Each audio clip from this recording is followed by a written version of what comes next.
main street in La Paz. Naz and I have come out to do a walking tour.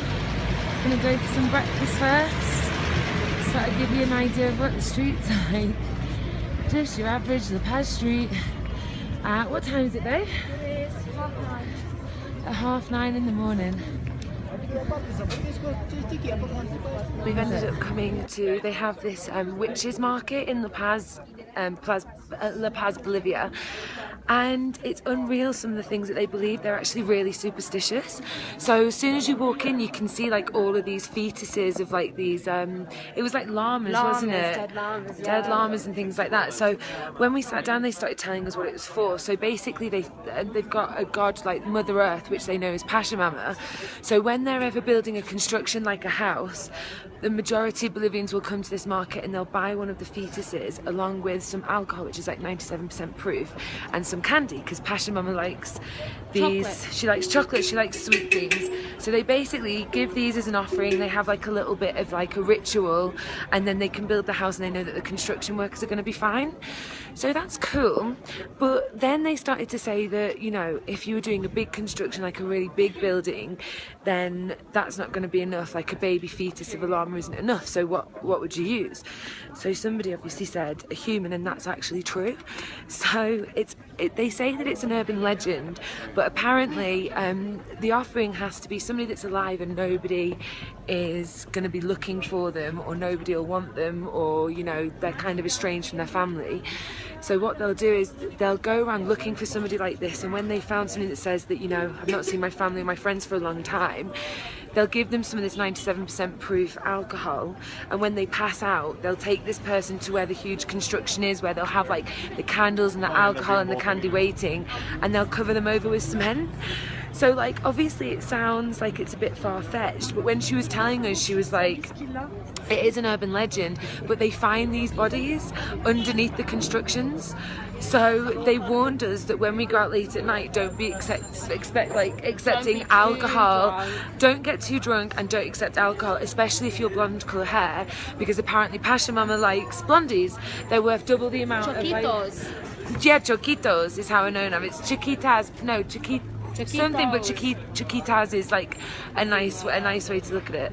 But yeah, I just thought I had to update you with that, because I think it's a very scary fact about the country. Don't you think, Naz? It's creepy.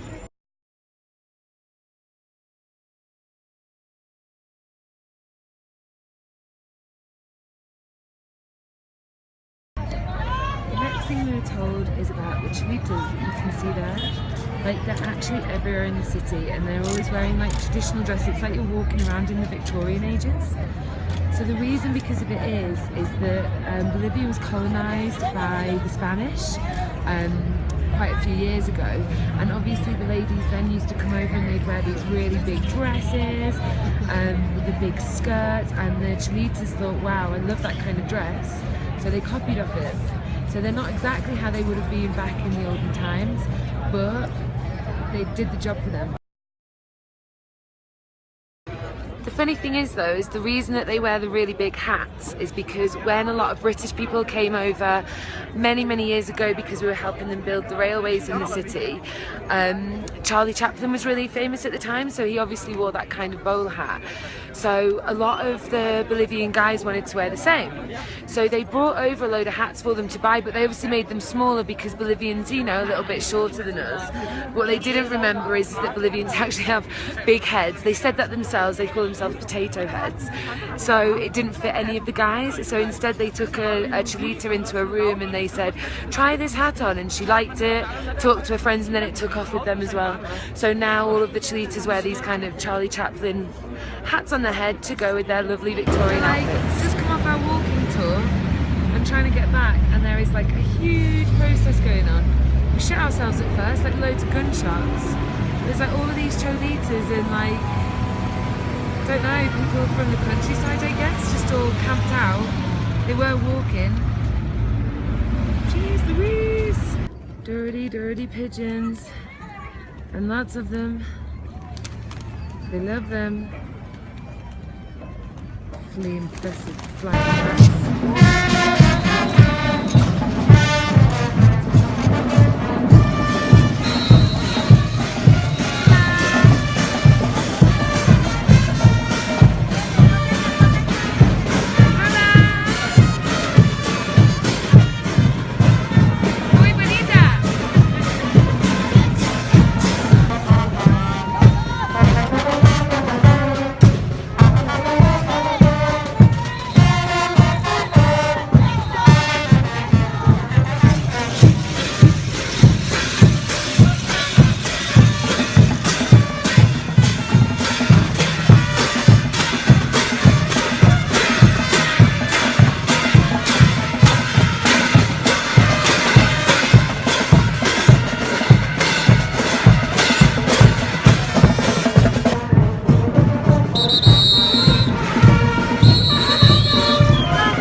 So, me, Naz and James are all wearing orange jackets. Guys, one more time, why is that? Doing the death road. Death road, death road. James, Dangerous road.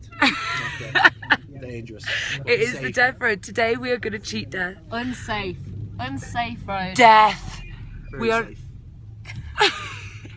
It's basically we're going to cycle for 4 hours down a cliff 5,000 meters. 5,000 meters high, and it's just a sheer drop like this.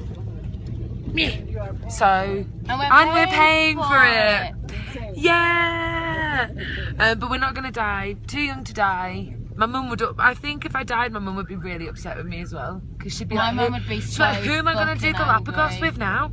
My All right, mum would be Angie, so chill out. angry. Yeah. So, wish us luck. Say bye, James. Bye, James.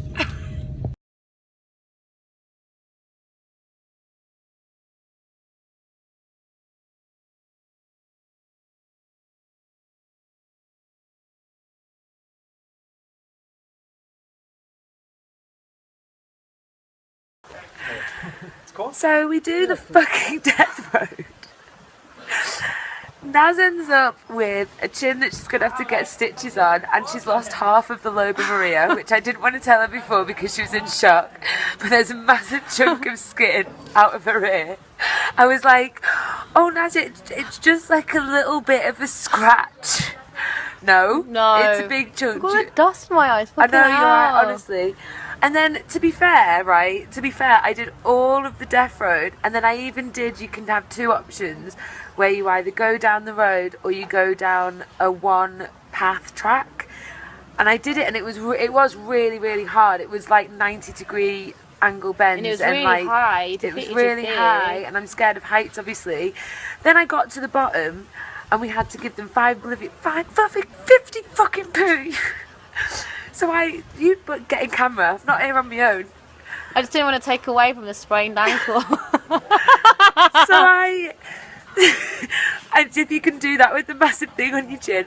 So I do a running, I'm so happy because I've done this like really hard trail and I've not mounted back for ages, and I'm like scared of heights. So I jump over this stupid chain and go straight over on my fucking ankle.